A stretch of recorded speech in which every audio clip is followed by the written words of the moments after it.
ইমান হাজি কাছি ক'ত যোৱা? আজি আপোনালোকক দেখাম মোৰ 4 বছৰ হ'ল বিয়া হোৱা। আজি ড্ৰিম এটা পূৰা হ'ব। বলকচোন আপোনালোকক দেখাম। বলক তেতিয়া বলা হ'ল। হেল্ল' এভৰিৱান, আসসালামু আলাইকুম।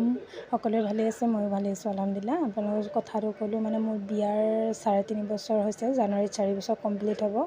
মই নিজে চাই নিজৰ পচন্দৰ বিয়া হোৱা মানে সেইটো কাৰণে মোক সোণৰ বস্তুটো দিয়া নাছিলে।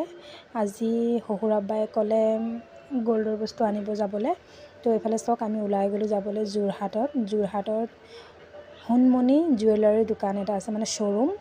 তাত বহুত কোৱালিটি ভাল।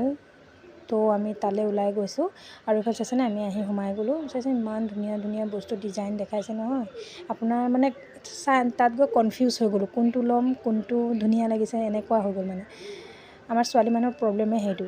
আৰু এইফালে চাইছেনে আমাৰ এইটো ফাইনেল হ'ল। কেনেকুৱা লাগিছে জনাব পাৰে কমেণ্টত।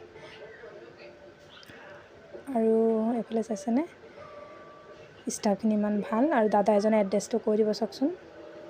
যোৰহাট আৰু দেৰগাঁও। আমাৰ যোৰহাটৰ ব্ৰাঞ্চটো আছে এটি ৰোড তাৰাজান অপজিট নাইৰা পেট্ৰল পাম্প, আৰু এতিয়া নতুনকৈ ওচৰতে ট্ৰেন্স এখনো খুলিলে।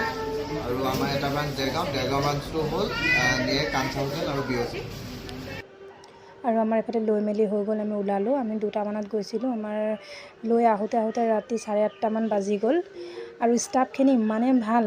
যোৰহাটত আছে, যোৰহাট বাইপাছ যোৱা ৰাস্তাটোৰ ওচৰতে আছে, অপজিটত। আপোনালোকে যদি ভাবিছে ল'ম বুলি, সেইটো শ্ব'ৰুমৰ পৰা ল'ব পাৰে। মানে মানুহখিনি ইমান ৰেচপেক্টেড, মানে বহুত ভাল।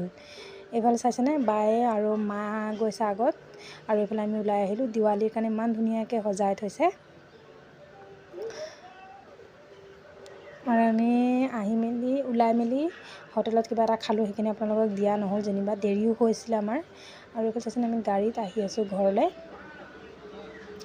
আজি 2দিনমান হ'ল ভিডিঅ'টো কৰা, তো সময়ৰ কাৰণে দিব পৰা নাই। কেনেকুৱা হৈছে আপোনালোকে ক'ব। এতিয়া বাই বাই।